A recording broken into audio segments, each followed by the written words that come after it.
नमस्कार. तर मी जिंकून घेईन सारं या मालिकेत आजच्या भागात एकीकडे शांभवी आपल्या आईच्या जीवाच्या प्रश्नापुढे करून घरात पुन्हा एकदा संशयाचं वातावरण निर्माण करते. तर दुसरीकडे अनिकेतने 20 लाख रुपये का घेतले होते याचं सत्य समोर येताच सगळ्यांच्याच पायाखालची जमीन सरकते. आणि सर्वात मोठा ट्विस्ट म्हणजे ज्याला सगळे चोर समजत होते तोच अनिकेत त्या पैशांसाठी स्वतःचा जीव धोक्यात ठेवून कोणाला वाचवायला गेला होता. पण या सगळ्या गोंधळामागे शांभवीचा नेमका काय डाव आहे? चला तर मग आजच्या भागात नेमकं काय घडलं ते सविस्तर पाहूया.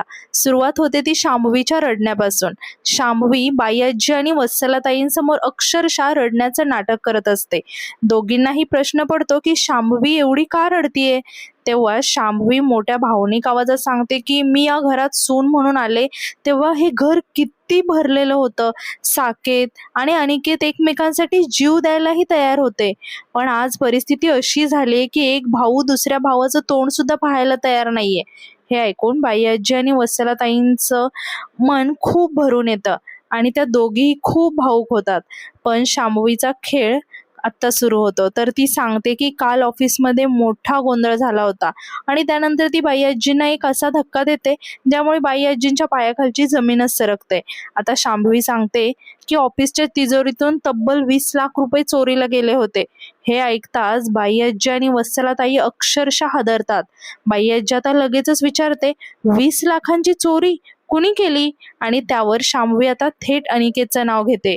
आता हे ऐकता शांभवी सांगते की पैसे अनिकेतनेच घेतले होते. बाई आजींना आता या गोष्टीवर मात्र अजिबात विश्वास बसत नाही बरं का.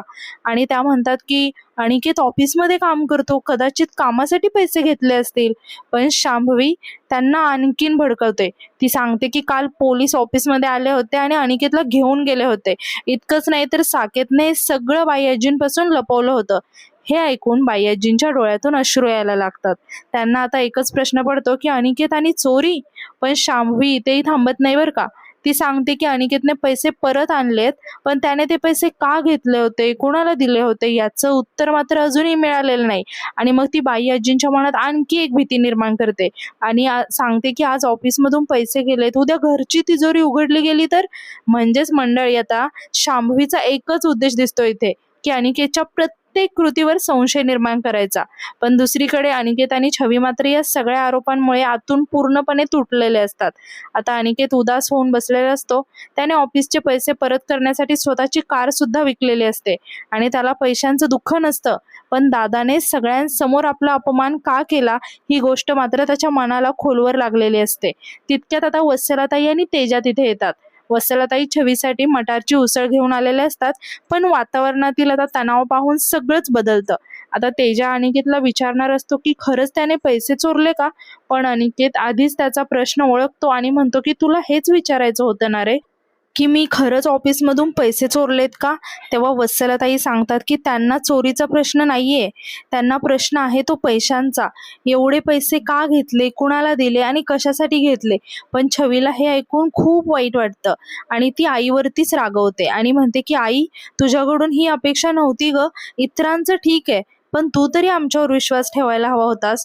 आणि मग छवी रागाच्या भरात वत्सलाताईंना तिथून निघून जायला सांगते.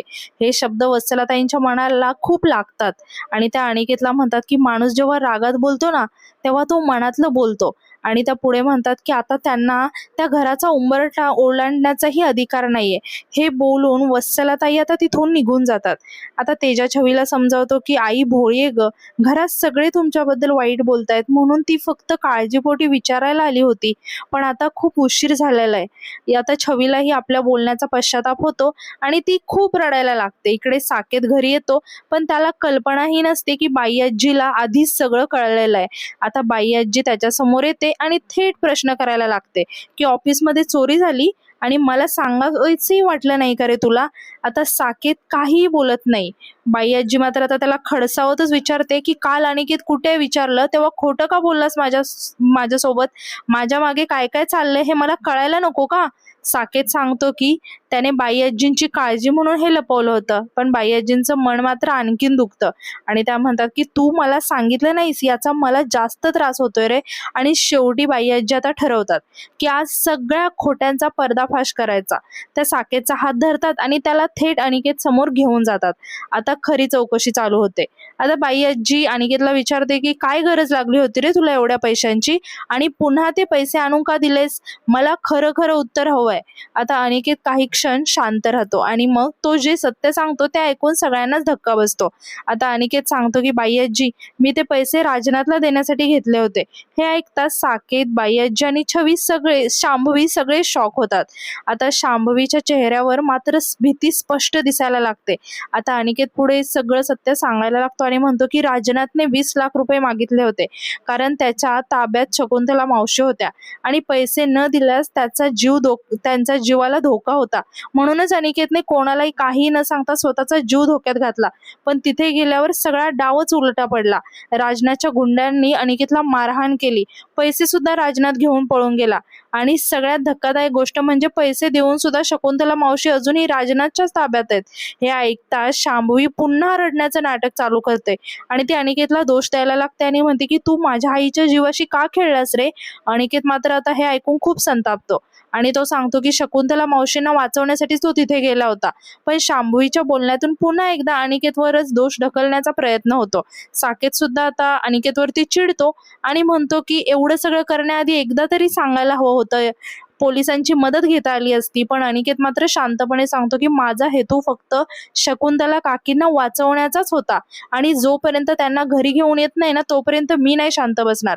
मात्र साकेत त्याच्यावर पुन्हा संतापतो आणि तो छवी आणि अनिकेतला म्हणतो की तुम्ही दोघं आमच्यापासून लांब राहायचा. आणि हे ऐकून छवीला खूप वाईट वाटतं.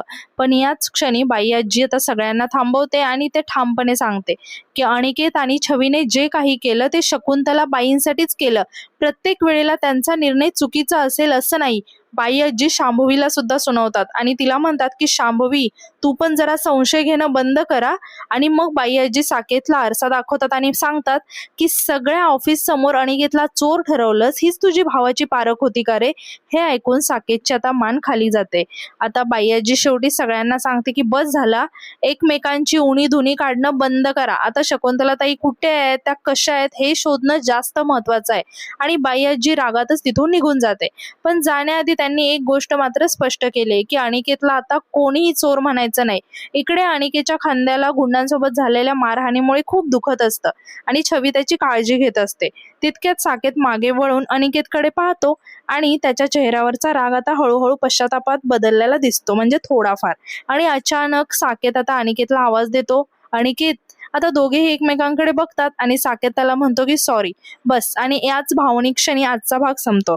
पण उद्याचा भाग आणखीन जबरदस्त असणार आहे, कारण छवी आता शांभवीला स्पष्ट सांगते की मी काय बोलले होते आठवते ना, माझ्या घरी मी परत येणार आहे. आणि त्याचं पहिलं पाऊल आज पडले. म्हणजेच बाई आजीने अनिकेत आणि छवीची बाजू घेतल्यामुळे आता शांभवीचा प्लॅन आणखीन धोकादायक होणार आहे. आता शांभवी छवीला पुन्हा सुनावते, बाई आजीने तुमची बाजू घेतली म्हणून फार हुरळून जाऊ नकोस. पण छवी सुद्धा आता मागे हटायला तयार नाहीये बरं का. ती पण ठामपणे सांगते, एक दिवस आम्ही शकुंतला मावशींना शोधणार आणि माझं तुटलेलं नातं पुन्हा जुळणार, कारण मी जिंकून घेईन सारं. आता प्रश्न एकच आहे की शकुंतला मावशी जिवंत आहेत का, राजनाथचा पुढचा डाव काय असेल, आणि शांभवी खरंच आपल्या आईसाठी काळजी करते की तिच्या मनात काहीतरी वेगळाच कट चालू आहे, आणि साकेत अनिकेत मधलं तुटलेलं नातं खरंच पुन्हा जुळणार का. हे सगळं पाहण्यासाठी मी जिंकून घेईन सारं मालिकेचा उद्याचा भाग नक्की पहा. तर आजचा भाग तुम्हाला कसा वाटला, अनिकेतने शकुंतला मावशींना वाचवण्यासाठी घेतलेला निर्णय योग्य होता का, आणि तुम्हाला शांभवीच्या वागण्यात संशयास्पद काही वाटतंय का. तुमचं मत कमेंटमध्ये नक्की सांगा आणि व्हिडिओ आवडला असेल तर लाईक करा.